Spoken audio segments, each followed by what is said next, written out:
in the Faculty of Medicine at the Catholic University of St. Mary in Arequipa, Peru.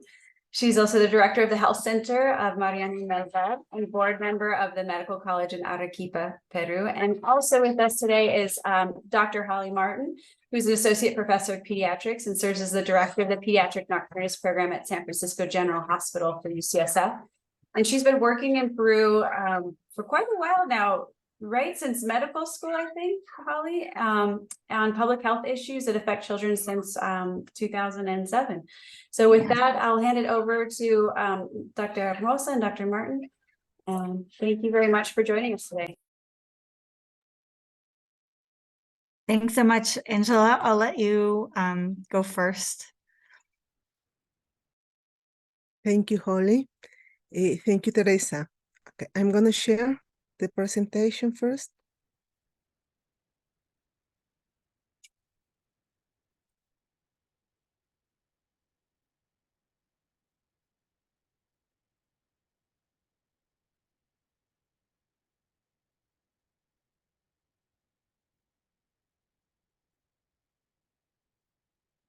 Is it possible? Can you see the screen? Okay, I'm going to start. First of all, I want to thank you, the organization of these lectures, because it's the third time I am with you in these lectures, and it's an honor for me to participate. The topic I'm going to talk about is perspectives from Peru, COVID-19, child health, and a path forward, and the health system. First, I'm going to touch the health system in Peru. It's a small summary about it. In Peru, we have the health system that is divided or organized by levels. In the first level, we have medical centers which receives patients from ambulatory treatments, preventive measures, health promotion, and they're open 12 hours a day, except 5 big medical centers in the city of level 1-4. They open 24 hours a day and assist pregnant patients with no risk factors for the liver. In one of these 5 big centers is the one I work in, and actually I'm the director in this medical center. The name is Mariano Melgar. The second level includes the hospitals, which receives the patients for specialist consults like cardiology, endocrinology, surgery, traumatology, and it opens 24 hours a day. But the kind of treatments, surgical treatments, are not so complicated. And in the third level, we have the hospitals which provides specialized care with more complex cases and critical and basic research activities. In this level, we have 12 national institutes of health in all the country. In my city, in Arequipa, we have in the second level, we have around 2 main hospitals, and in the third level, we have 2 hospitals and 1 institute. In the first level, we have around 128 medical centers in all the city. There is a graphic about the attention levels. We have the first level, the medical centers and puestos, and the second level, the hospital, and the third level, the institute. So we saw, like in the pictures, we have more medical centers, less hospitals, level 1 and 2, and few institutes and hospitals of third level. This is a way how we treat in the first level, a medical center where the patient assists. We can treat the patients in this medical center, or we can refer the patients to a hospital to, in the case of COVID, to temporal treatment of isolation, or the community isolation center. So that's the way we're working during the pandemic. And during the pandemic also, each medical center was divided into areas, the COVID and not COVID area. The hospitals also, some hospitals were designed to be COVID hospitals and others were designed to be not COVID hospitals. But already we know that in not COVID hospitals, there are possible patients with COVID, but it was not totally free of COVID. Nowadays, the COVID areas are only in some hospitals and are small areas in hospitalizations. I mean, the health centers are not divided anymore in COVID and non-COVID areas. This is pictures how we worked in the COVID areas. Usually they were out of the medical centers. So we have a good ventilation, so we could treat the patient or examine the patients. Even we use schools, like in this case, and we can see that it's very open. We have many patients here, but we could treat it with good ventilation. This is a picture of how we were treating in isolation centers where the patients they were not with a bad oxygenation. It was intermediate, medium oxygenation need. And this is the way we were treating them in the centers of isolation for COVID. This is pictures for you can see during the big peak of pandemia where we have more patients. This is the general hospital, and we have this triage area that it was so saturated of patients, but it was very usual during the first years of pandemia. And this is another example of how we were working in the general hospital. It was so crowded, so full, that even the patients has to stay in the parking areas. We have the oxygen here, and they have to stay here even during the night because all the areas were full. So it was not possible to they enter more in the hospitals, but at least we could check and we could treat them here. This is the information until August 21st, and this is official information in the situational room and the COVID-19 in the Ministry of Health. So this is official data. And we can see that until this date, at this hour, we have in total people tested. It's more than 39 million people. Positive cases, 4.5 million. And negative cases, 34 million around. And the positivity, it's 11.59%. And altas, I mean, they recover more than 4 million. But all these numbers are not exactly because we have many problems with the test that I'm going to explain later. And until now, until this month, we have in COVID, the death because of COVID, it was 221,722 people that it was officially with the diagnostic of COVID. And this is also a comparison of numbers of a statistical in 2020, that it was one of the worst year for us for COVID, and this year, 2023. We can see, for example, that we have 0 cases in the last week. This is the last week of December 2020. And now in the last week, in August, last week, it was 17 cases positive. But as you can see, this is not so real because we are focused to the positive test, and we have problems in 2020 because we only have the rapid test, I mean the serological test, and it was not the antigenic or the molecular test. So this is not so real, but it's the official data we have.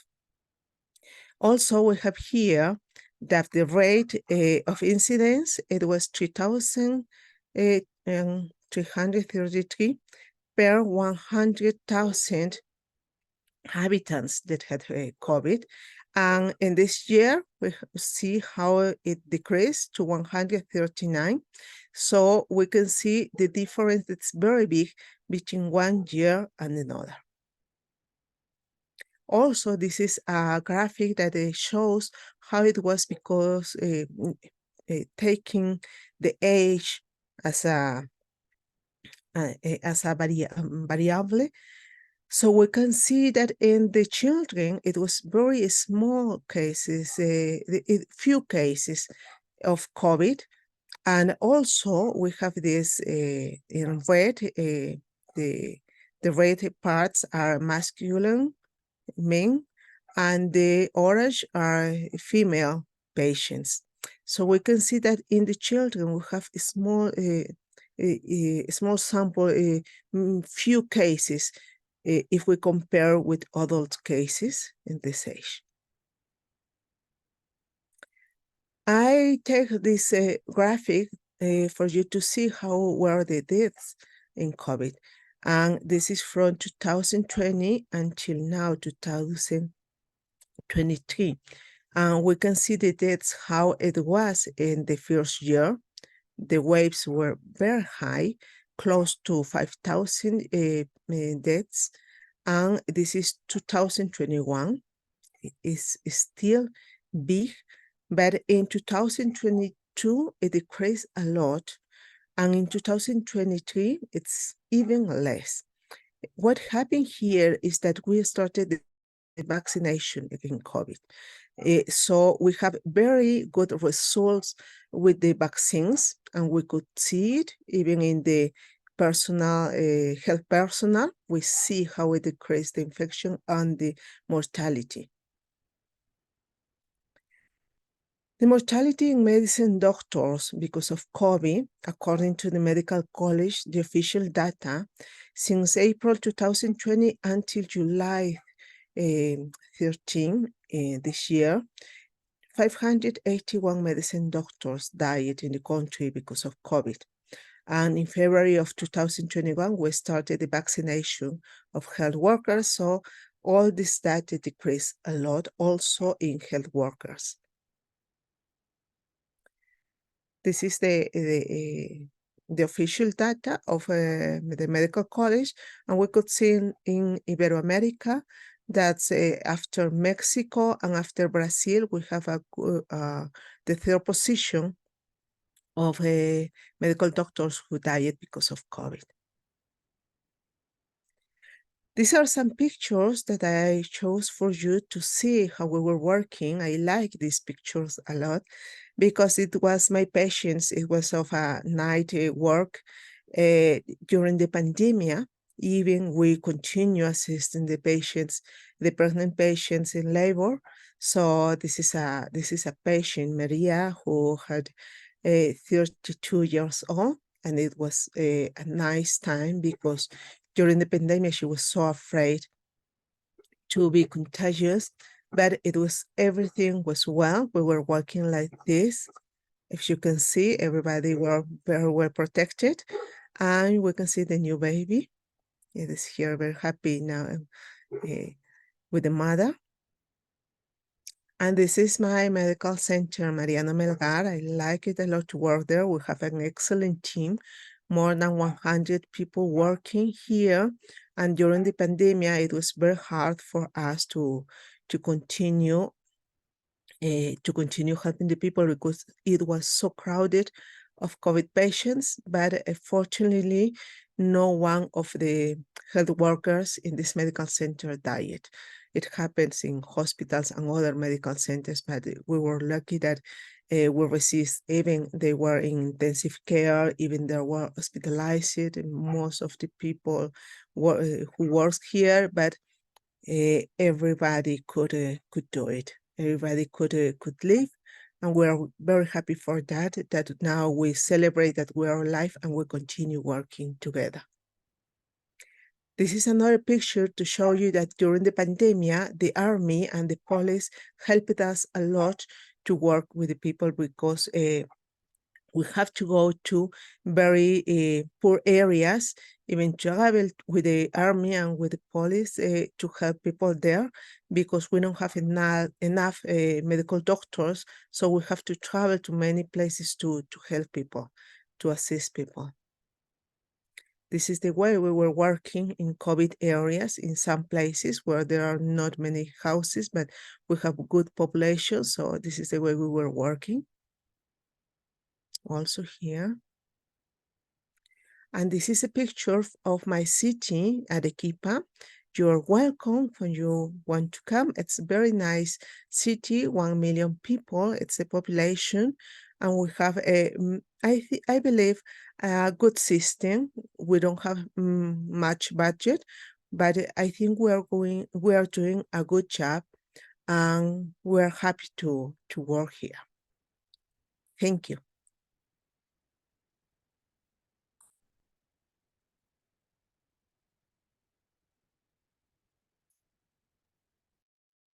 Thank you so much, Angela. I wanted to see, does anyone have, we'll have time at the end to have a larger discussion, but is there any sort of immediate questions before I pull up my own slide deck and talk a little bit about my career and perspective?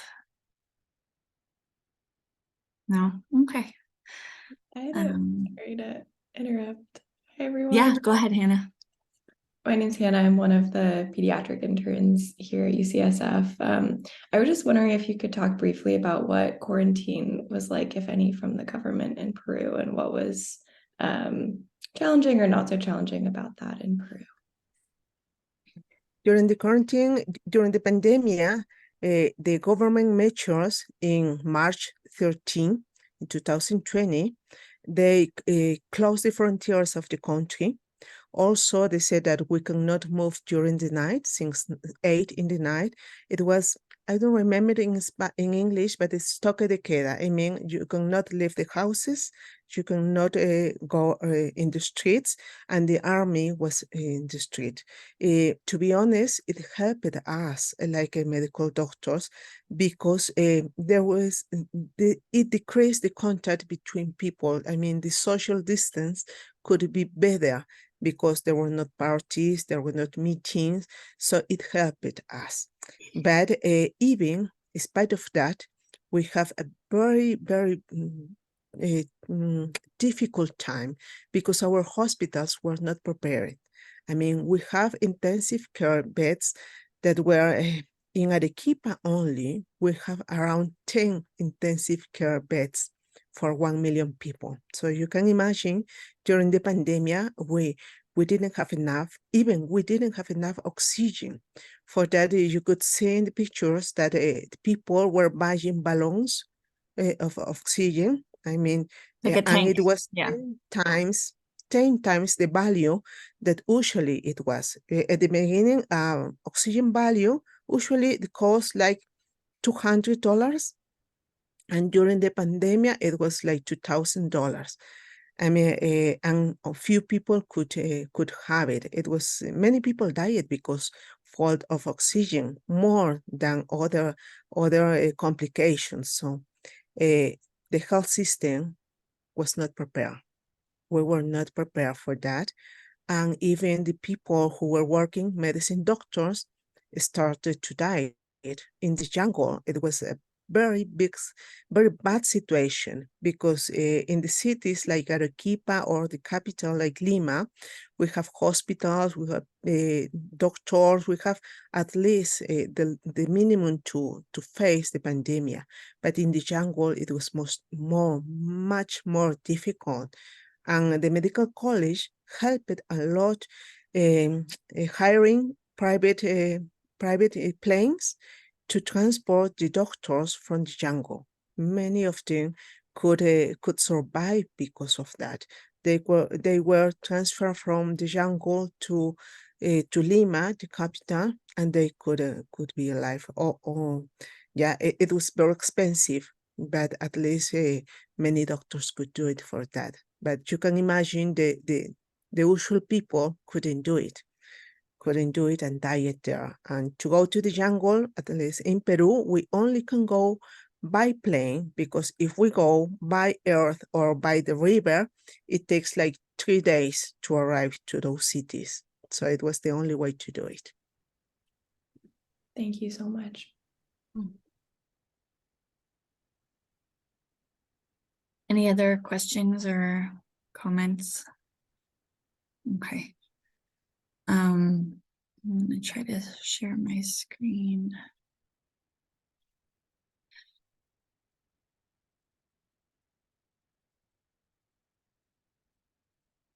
Okay. Okay, you guys see that okay? All right, cool. So I just wanted to give my perspective as somebody who obviously I'm not from Peru, but I've been going to Peru since I met my husband there. My first trip was in 2005. So for like 18 years ago, feels like a long time. So I just wanted to talk a little bit about Peru. Here's another picture of Arequipa. Me and Angela should get paid by the tourism board of Arequipa for like trying to promote the city, but it is just one of the more beautiful places on earth. So I definitely agree with her. Encourage you all to come visit. This is a picture from my house in Arequipa of one of the mountain ranges that surround the city. So I just wanted to talk a little bit about my the way I ended up getting involved in Arequipa and how you know, you never know where life's journey will take you. So I ended up after college, I worked in publishing, and I was in New York on September 11th, and that's really what instigated my medical career. I was 22 and suddenly felt like I needed to do something with more meaning after being surrounded by all this death.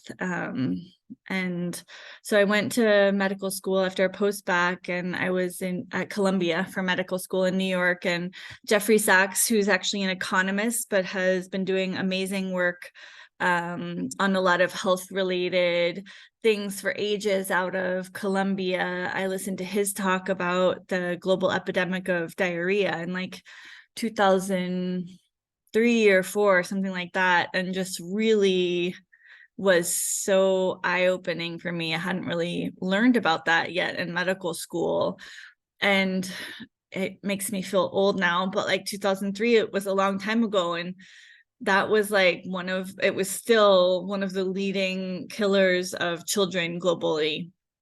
And by that point, I had met my husband, and I was going to be taking a year off. And so I decided that I would do my research project on my year off when we were living down in Peru on diarrheal illness in children in Peru outside of Arequipa. So surrounding Arequipa, there's a lot of areas where recent immigrants have come and just sort of created settlements in areas around the city.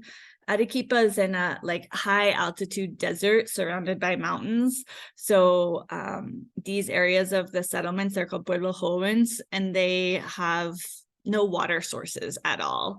It's just like dirt, not like nothing. You can't, it's hard to grow stuff there. Like it's very arid. And so water gets like tanked in, but there, is a lot of poverty there, and without water, I just really wanted to get a sense of what people thought about diarrheal illness. So we know it's present, and I captured that, but I did this questionnaire with like 120 women.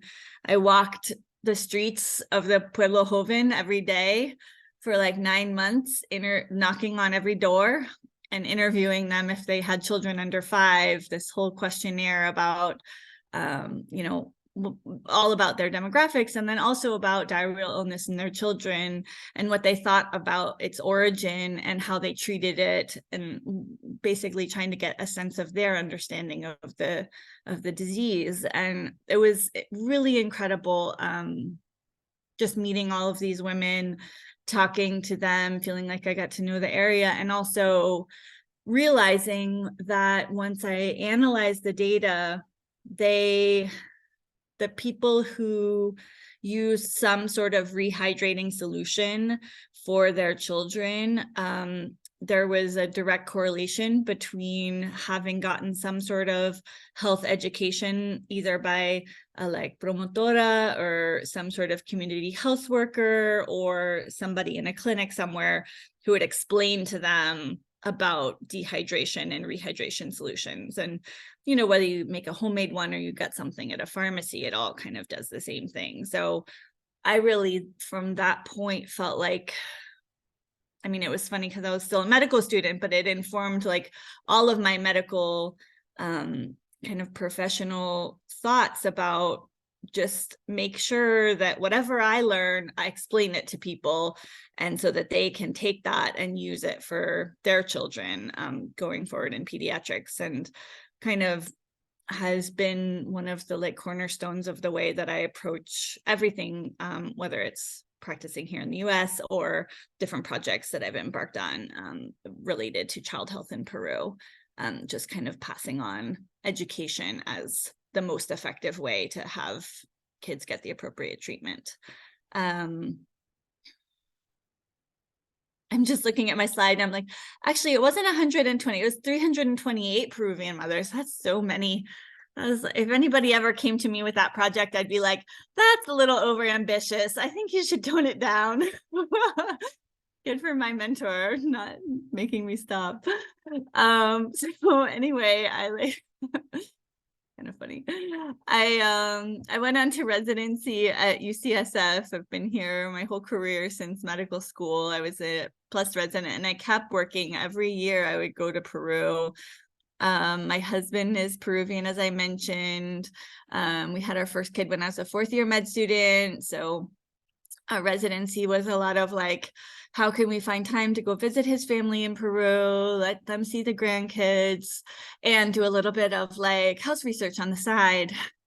So it was always like a mix, which is the only way that I really have maintained all of this global health work in the setting of like always having a full-time job as a doctor in the US.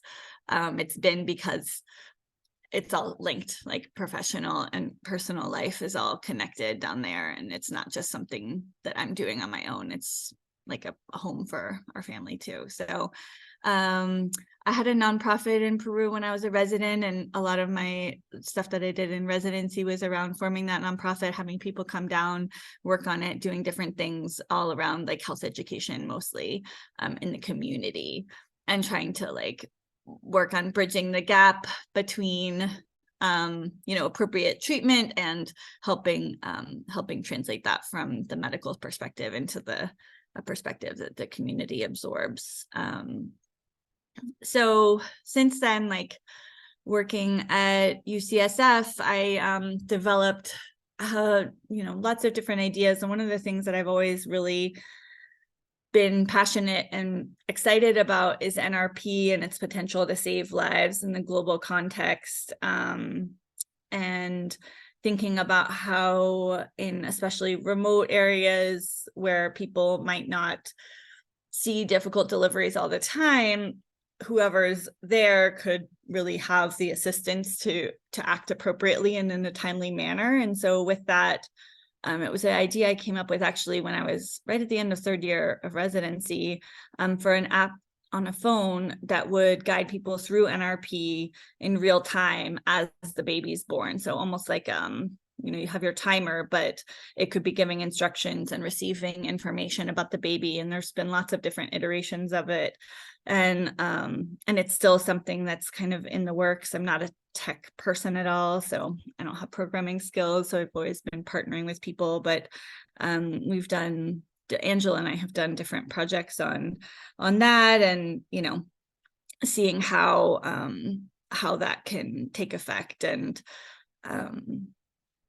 I've always had residents and trainees since I've been a faculty who go down to Peru as well, both from, you know, peds residency, family medicine residency, and the master students from the Global Health Masters program at UCSF.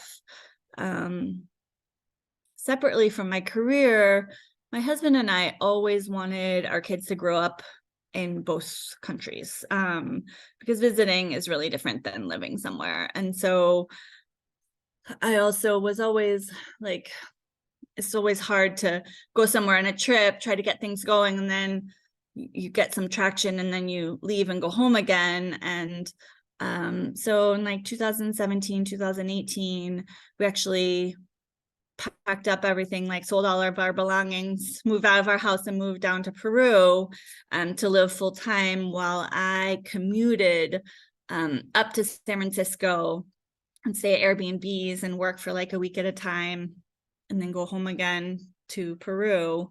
Our kids were in school down there, and had our third kid when we were down there, which is a whole other story. But basically was able to really be involved in so many different things, like working on projects related to NRP, to anemia, to adolescent health and mental health, to you know, all different kinds of things, like in the medical school, setting up like simulation curriculum.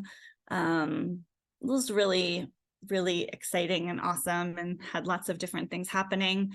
And then, Angela, when you said March 13th, they closed the borders, I have like so much like triggering, because I was in the plane that night, right when they closed the borders, flying back for a week-long shift in a series of shifts. So I was like over the waters, heading to Miami for my connection. And then I got to Miami and was like looking for flights from my family, and there was like no flights. I was like, what is going on? And I look at the news and see that like Peru closed their borders.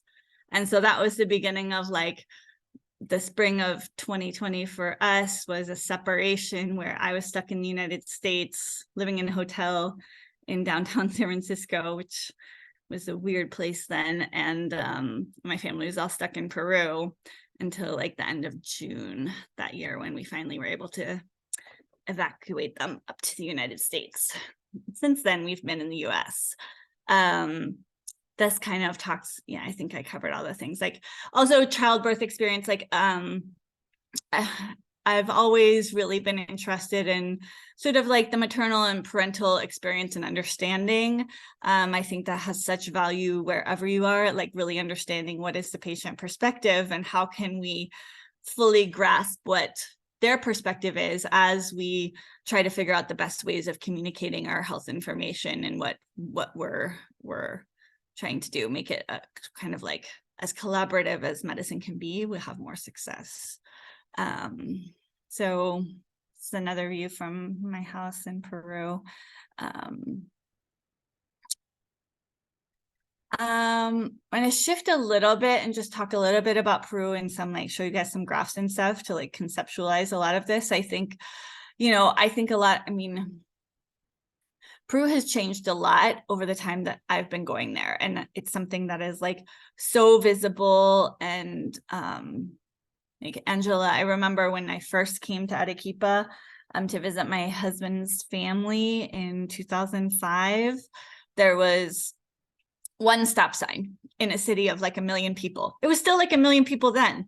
It was just one, not stop sign, stop light. There was stop signs, but they're like, you know, suggestive, not really used. When you go through an intersection, you just beep your horn and keep going so that if there's anybody else, maybe they'll stop. But there was one stoplight in the city of 1 million, and it's just like, you know, a really different place. Now there's like, you know, for better or worse, like malls all over the place. And, you know, it's like, what does it mean to come changing economic? It's like food courts and malls, lots more commercial power of the people, which is obviously improving a lot of things. You can see here how much things have changed in terms of the GDP. So here is the year 2000, if it's hard to see the years. So you can see here poverty headcount ratio, life expectancy, and the GDP. I mean, these graphs are really remarkable. I don't have other countries' comparisons, but it's pretty dramatic. So from the year 2000 to 2020, I mean, the shifting economic landscape in Peru is incredible. There's like a lot of reasons for that. And it was, there's a lot of like mining resources in Peru that have really led things, but there's a lot of other secondary industries beyond mining that have continued to kind of strengthen the economy. So having poverty from 50% to 25% essentially in like 8 years, and extreme poverty went from 30% to 8%. However, in COVID, like so much is an informal economy still for a lot of people, and all of that informal economy shut down. And so the estimates are that about 10% of the population fell back into poverty. And when you hear 3 million people, the total population of Peru is like 33 million, I think. So it's really significant effects in a lot of ways, not just the mortality rate, but also a lot of economic effects. This graph, I think, is really interesting because it's looking at a lot of different, so there's three columns here: Latin American peers, mining peers, and aspirational peers. So it's looking at how income is affected and how it compares. So I'll point out the leading area first in economic stability. I think that is significant. And that's kind of what I was saying, where if you just have one industry that's charging ahead, that's not really stable. But if you have a lot of secondary industries that go along with it, then that creates better economic stability because it's not dependent on just one industry. So while Peru was really leading in economic stability, it was lagging significantly in a lot of other areas: income, health, education, infrastructure, civil society, governance, just like basically the social structure. I'm not like a sociologist or an economic person or political science or anything, so I'm not going to I'm not going to conjecture about like the reasons for this. And I think that like rapid change is always something that can be difficult to like manage and figure out like, okay, why did this rapid change lead to these lagging things? And maybe it just needed more time. But at the same time, it kind of brings up, especially for the health thing, the fact that the pandemic then came and, the investments weren't there. And so I think, it was just an unfortunate timing. This graph basically points out is kind of the same graph that Angela showed, and you can see those two peaks in mortality, but I don't think it's, hold on. Oh no, it's not, sorry. It basically right now, you can see that it has these two peaks and that all these other countries underneath it are nowhere near the peaks that Peru had. And I think that there's a lot of different hypotheses and reasons for it, and thinking about how Peru's mortality rate is just off the charts. The accounting for deaths had recently undergone like a new system. And so one of the thoughts is like how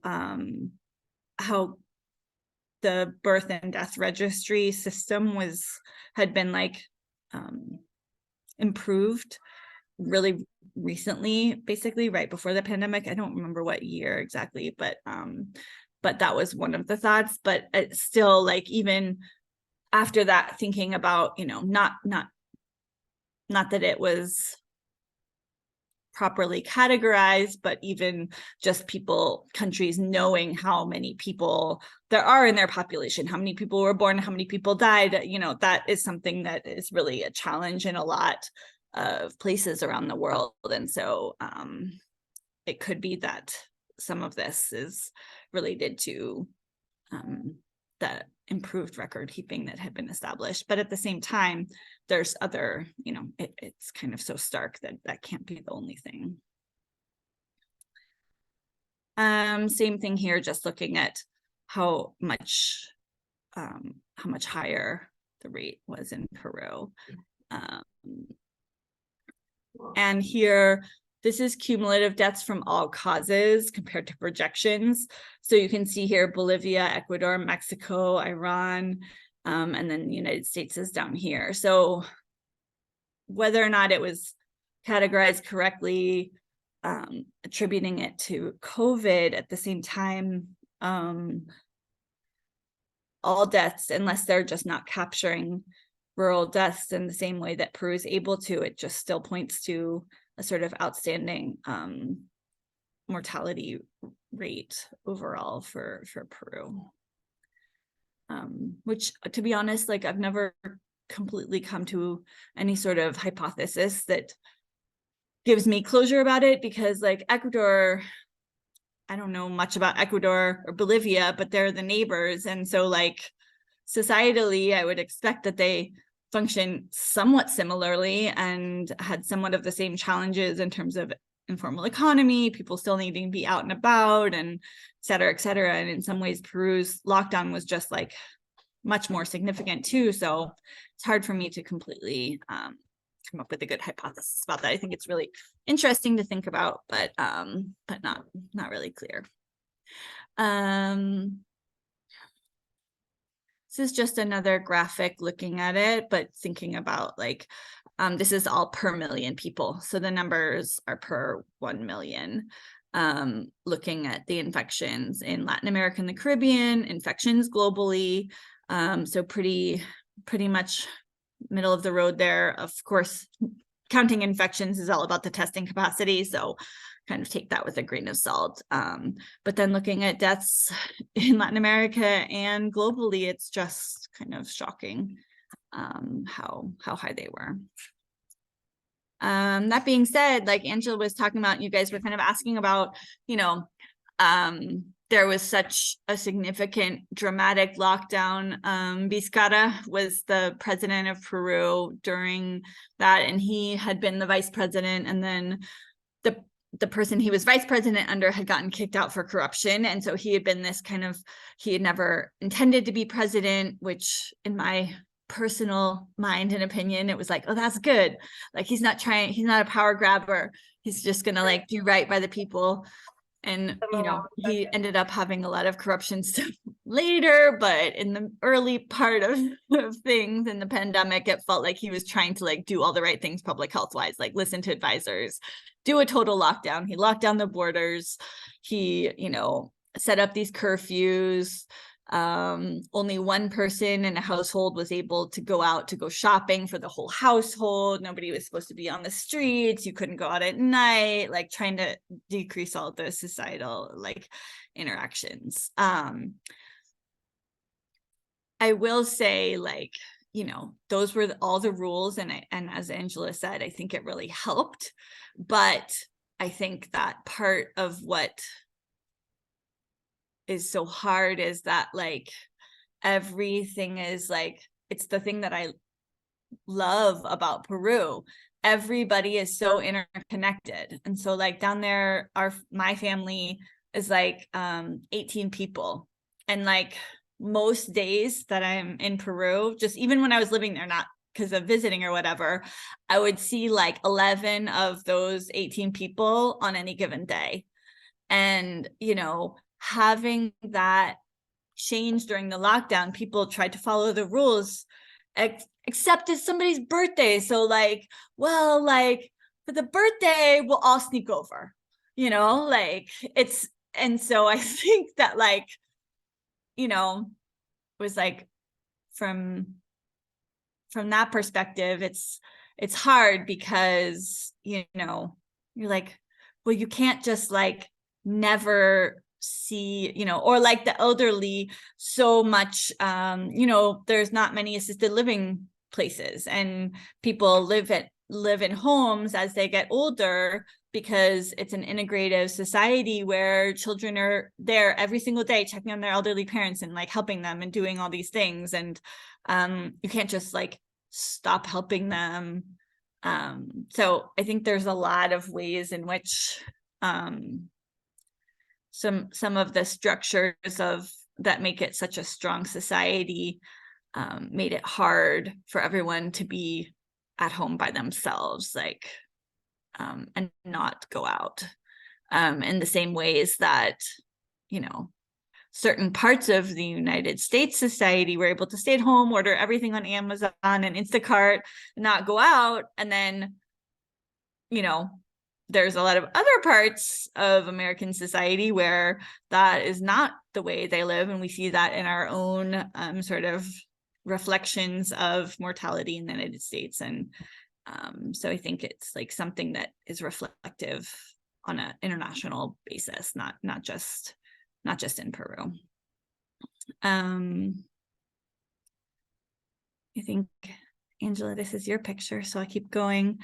And I think that like just sort of acknowledging that the same racism that affected a lot of the outcomes in the United States, there's a long history based on colonialism and racism and colorism in Peru, that like, as Angela was talking about the jungle and, you know, economic disadvantages, I think, you know, the different levels of the healthcare system are present. And then there's also, you know, that's kind of the structure of the public health system, which is what Angela works in and where I spend all of my time. But there's also parallel systems where when you have insurance, that's not like the system Angela works is like the state sponsored insurance, kind of like Medi-Cal. And then aside from, so the hospitals there, kind of like the general.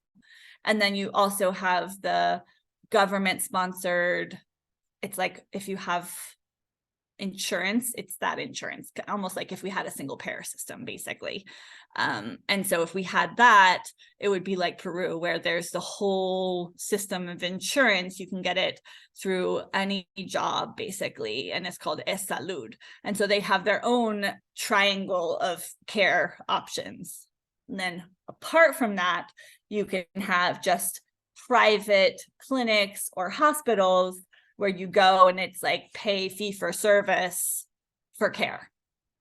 And so you have these three different triangles all set up in parallel, and the amount of money you have determines where you go within those three options.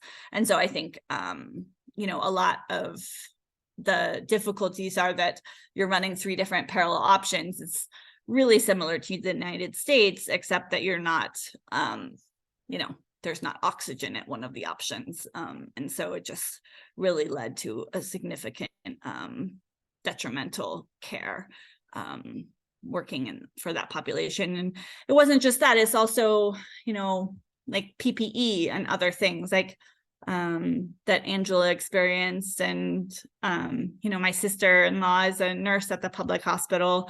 And it was the same thing as like, you know, protecting your N95 mask and trying to make sure it was working, because there were just not, you know, there weren't masks, there wasn't stuff to go around, and trying to keep everyone as protected as possible.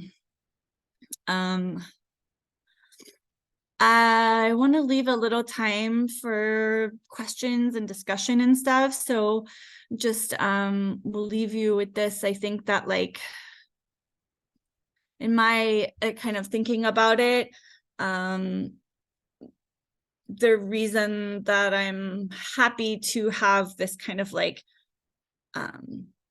deep personal connection, and what keeps me really interested in trying to solve all of these things about child health are just the different ways that I interact with the public health system in Peru, which, you know, it started off as like a student trying to understand it, and you know, then evolving into resident, working with partners in Peru like Angela, and then attending, bringing trainees down, but then also very much like any kind of thing related to medicine, all the perspectives and experiences we have as patients or as family members of patients, you know, give you a wealth of understanding that is like 100 times the experience that you have as a practitioner in that same setting. And so all of those ways in which I've experienced different healthcare settings in Peru,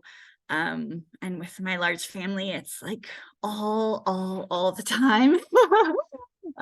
You know, it's just really interesting trying to think about like, okay, well, what are the ways in which this can change, be improved and stuff. So that's kind of my perspective. That's the way I really approach global health, from like trying to really just be rooted in the system 100%, and thinking through like how these things can evolve and improve for everyone they touch.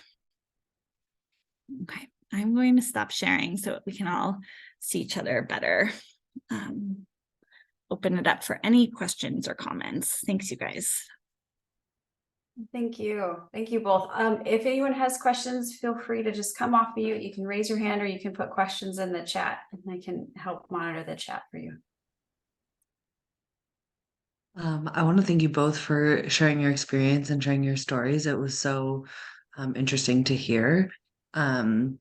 I feel like we heard a lot about kind of what happened during the pandemic and you know, kind of that shocking number that 10% of the population fell back into poverty as a result of COVID.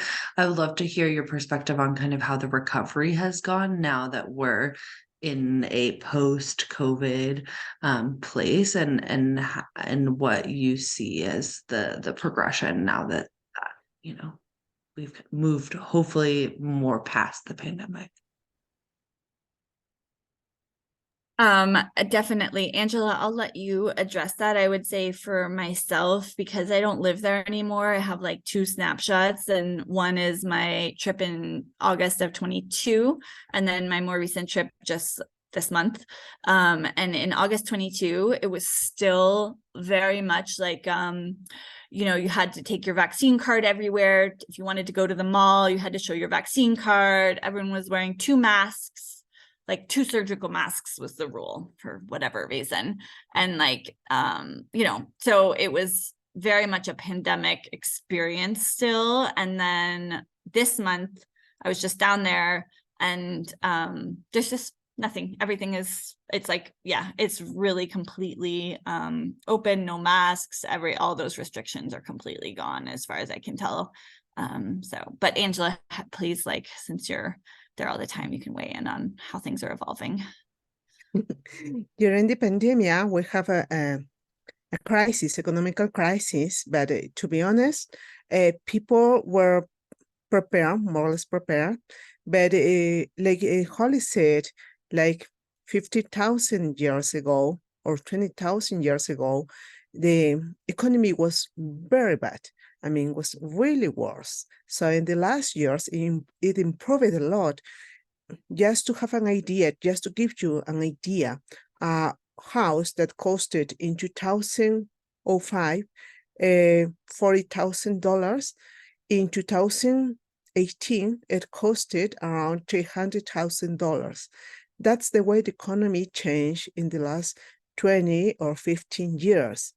After pandemia, we knew that we have a economical situation, a bad economical situation, but the people was not used to that, but was resignated to that. So we now we're happy that we are alive, and the economical system is stable. I mean, in the government organization, we have this Central Reserve Bank that it's gives the political economy in all the country. By the law, it's totally autonomy from the government. I mean, there is not political interference. So it's for that we have the most stable coin, the more stable economy in all Latin America. I mean, the soul didn't change much. Even we have a very not a stable political situation. We are changing many presidents, but the economy, it's very stable. I mean, if we have how much Coca-Cola cost in 2018, now it costs the same. It didn't change much. Maybe in these years it's gonna increase the prices, but it's not so much. So to be honest, my perspective, what I can feel is that the people are happy that the pandemic it's gone. And if we have to be more restricted about the economy, it is not as restricted in 2000, in 2000 or 1919s. It was really worse. So people were resonated. We were prepared what was happening, what was coming, and I feel that it didn't change so big. So I think about the economy, we are well. Until now, we're well at least. Thank And I you. wonder too if, like, because there's the informal economy and all of that had to shut down during the pandemic, and so those poverty numbers increased dramatically, but as soon as all those restrictions are off, that economy kind of like bursts back open again. And so I haven't seen like a more recent assessment of whether now, like with all of the restrictions off, what's the measure of poverty like right now in Peru. But my guess is that hopefully a lot of those people can like rebound back into whatever way that they were making money, and with the stable economy and stable currency, hopefully there can also be a much faster recovery than, you know, the 20 years it took to like pull everyone out of that level of poverty for the first time.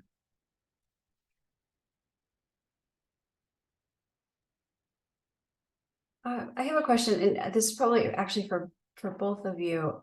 You know, we've heard a lot about how COVID disrupted health systems, and I wonder if you kind of project forward, what are some of the positive and negative lasting effects that you think COVID has had overall on the health system? I think I can answer, Holly. I believe that positive things about COVID, well, one is that, for example, the infectious disease like diarrhea, like respiratory diseases, decrease a lot during the pandemic because of the social isolation. So we were happy for that because it decreased a lot the mortality of the infectious disease because of all these measures of biosecurity. People was very worried to take care of their, I mean, the food, of disinfected everything, of washing their hands, and the children also. It decreased also all these diarrheas, flus. It was parasites, disease. It decreased a lot. So in that period, it was a good, result.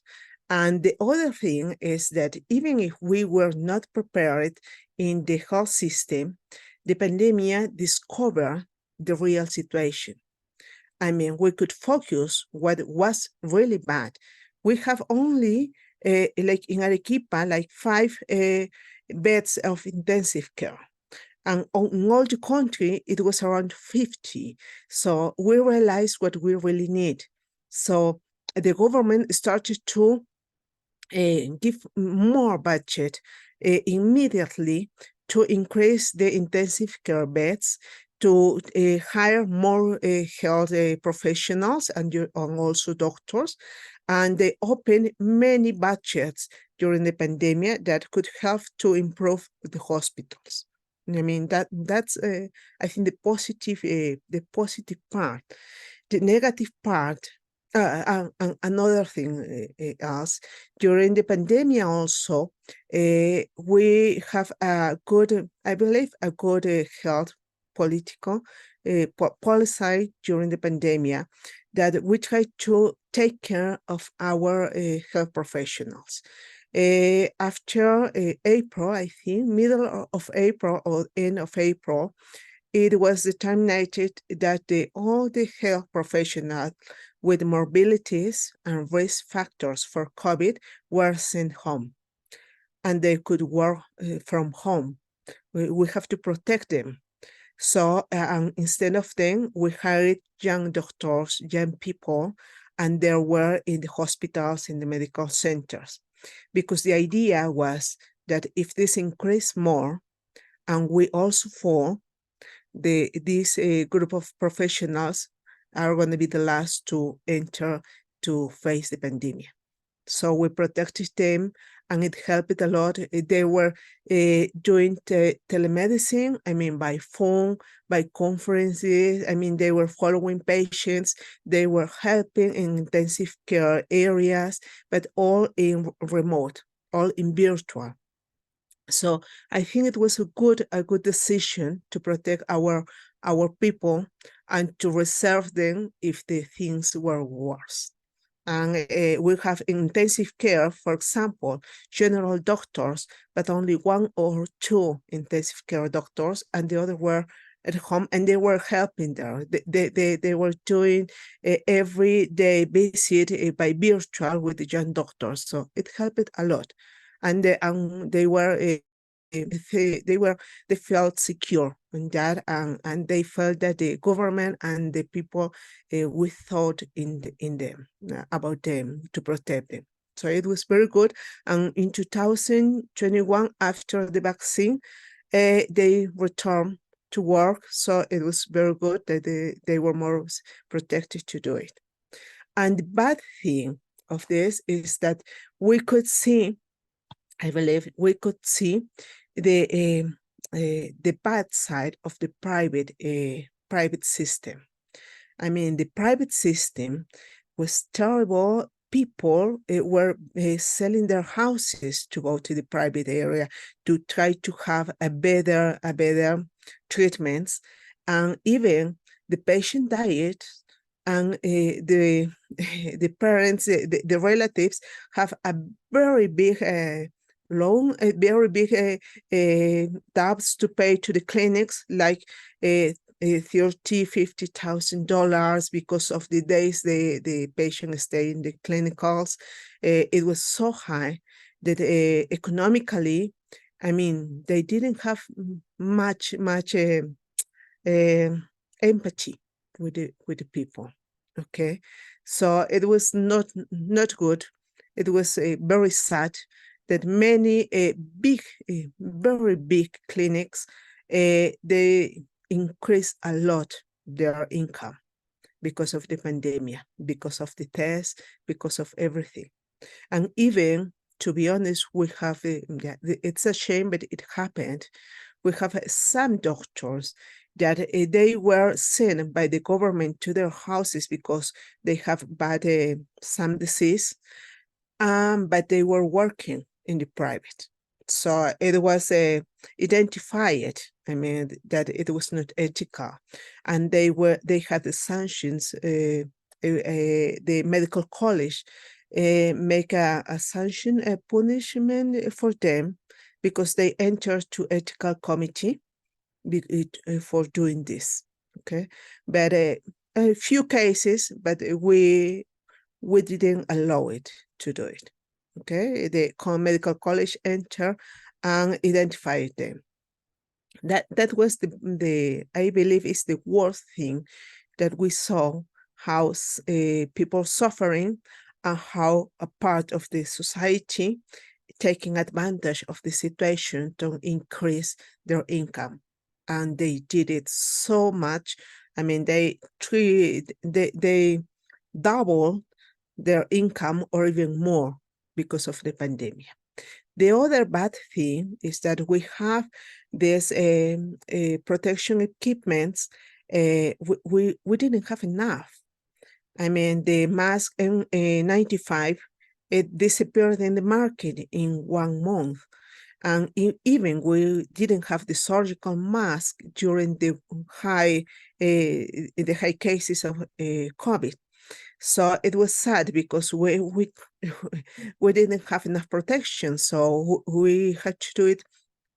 We have to protect as much as we can with what we had. During the pandemic, in the emergency areas, we couldn't spend protection equipments. I mean, 2 times a day. It was only given for once a day. So many doctors, I remember, to avoid going to the bathroom, they use these Pampers, because only if they take off, they contaminate it. So, and they prefer to use since the beginning, and all the day work and retire at the end of the day. I mean, it was not 1 or 2, there were many doing that, because even we didn't have enough protection equipment to give them. So we have to take care of them. And even some of the protections we have to try to give it in put it in the sun from one day to another to disinfect it or sterilize to try to help. It was at the beginning, I think it was of the other bad thing during the pandemic.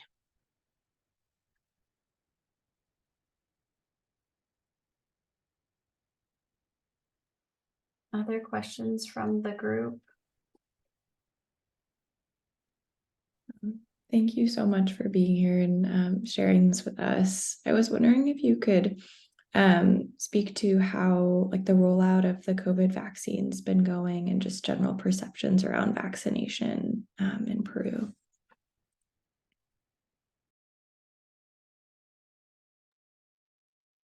I'm sorry, if I hear well, it's about the vaccine situation. Exactly, thanks. Since the beginning, when we have the first vaccines of Sinopharm, it was given first to the professional in health. I mean, everybody, we wanted to have that. And even it was Sinopharm, the first which arrived, everybody received it. We have just, very few people who were against the vaccines. The population at the beginning came for the vaccines. We have very big, very big amount of people waiting for that. And even they tried to pass ahead of another, because we started with vulnerable people to get the vaccines. Okay, during all the process, we have until now the bivalent Pfizer and now the bivalent Moderna, and the indices, I mean the numbers of vaccinations are very high. People are very conscious that they need it, and they follow all the calendar of vaccines, and also the government helped it, because there was in 2021 and 2022, there were national measures that, for example, you cannot enter the malls if you don't have your carnet, I mean your card of vaccines, and even we have now the virtual, and you have to show them to enter. You have to show them to enter to the banks, to enter to any public institution. So everybody wants you to get the vaccines for that. This year it's not necessary anymore, but people who are against the vaccines, we have people that they don't want, but there are few. There are very few. And the last deaths we have because of COVID, it is in this population who didn't get the vaccines. To be honest, it is what is happening. When we saw who are in intensive care or hospitalized, it's because of that. Most of them is because they didn't receive the vaccines. And we're happy for that, because they are protected, and people are more conscious now about take care of their health, because they saw the importance of the health care. Just to mention, in the medical center where I work now, it's in a very big district in Arequipa. It's very centrical. I mean, it's very close to the center.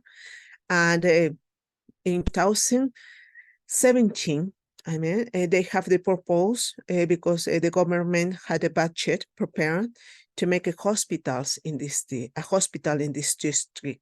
So the health professional they were happy because it was going to be a hospital, but they need the area, the place, and it was a place, and everything was ready by the population and the political authorities in that time. They were asking for make a football camp in that area. So there was a big discussion, football camp or a hospital. Okay, but like it was more popular to make it to say a football camp, and the mayor was happy for that, and because of the votes they chose that. During the pandemic, they were so regretted for that. Even the patient said we could have a hospital, and my father could live if we have chosen well. I mean, they show it in their face the bad decision they did, and they regret so much. I think in these years it's going to be built the hospital in maybe in another area, but now the people are more is conscious what is the priority for the people, and with the pandemic they face it.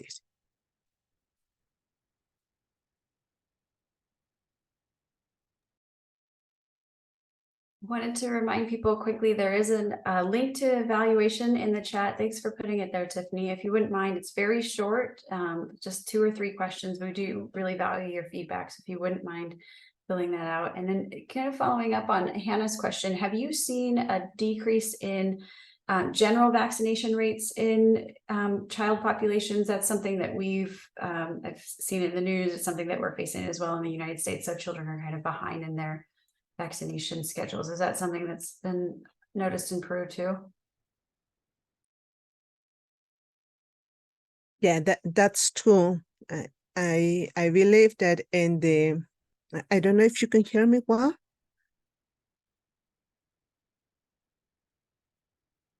Yeah, I can hear you. Can you hear me? I think it's the connection is not so well. Oh, we can hear you. Maybe it's my connection. Okay. Yeah, it's true. It's one of the bad things also. At the beginning, during the pandemic, we continue with the vaccination, but it was house by house because people didn't want to come to the medical centers. But it was also another way to contagious from one patient to another. So we decreased the vaccination calendars, and that was one bad thing, that we decrease also the rates of vaccination of all the other disease for the children. So in 2021, after the vaccines started, the COVID vaccine started, we recover the vaccine calendar. So yeah, it's true. It also affected in Peru. I'm sorry to hear that. Well, thank you very much. I know Dr. Martin had to jump off really quickly, and I want to thank you, Dr. Quinones, for your time. It's this is one of my favorite talks every year, and it's always amazing to hear your story, and then as well how things have changed in the interim year. So thank you very much for your time. I really appreciate it.